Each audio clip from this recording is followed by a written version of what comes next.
రాజకీయం ఢిల్లీ చుట్టూ తిరుగుతోంది. తెలంగాణ ముఖ్యమంత్రి రేవంత్ రెడ్డి ఢిల్లీ టూర్లపై టార్గెట్ చేశాయి విపక్షాలు.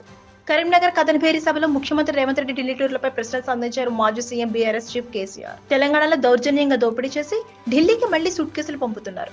ఆ పని మీద ఫుల్ బిజీగా ఉన్నారని కేసీఆర్ ఎద్దేవా చేశారు. ముఖ్యమంత్రి, మంత్రులు హైదరాబాద్ టు ఢిల్లీ, ఢిల్లీ టు హైదరాబాద్ తిరుగుతున్నారని ఫైర్ అయ్యారు. 3 నెలల్లో 9 సార్లు పోతారా? ఇన్ని యాత్రలా? ఏం జరుగుతోంది? మరోసారి తెలంగాణ ఆత్మగౌరవం ఢిల్లీ గద్దెల పెద్దల పాదాల దగ్గర తాకట్టు పెట్టి మన ప్రాణాలతో చెలగాటమాడుతున్నారని విమర్శించారు కేసీఆర్.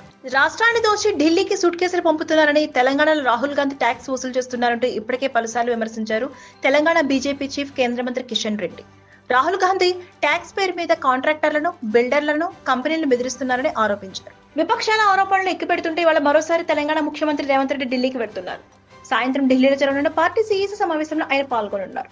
17 లోక్సభ స్థానాలు కాంగ్రెస్ పార్టీ ఇప్పటివరకు 5 అభ్యర్థుల పేరును ప్రకటించారు. మిగతా స్థానాల అభ్యర్థులపై ఇవాళ చర్చించి ఫైనల్ చేయనున్నారు. రేవంత్ రెడ్డితో పాటు 1-2 మంత్రులు కూడా వెళ్లే అవకాశం ఉందని పేర్కొంటున్నారు. Please subscribe Pragna Media. Please like, share, subscribe to Pragna Media. Pragna Media, please do like, share and subscribe. Please subscribe to Pragna Media. Please like, share and comment if you like the video. Pragna Media.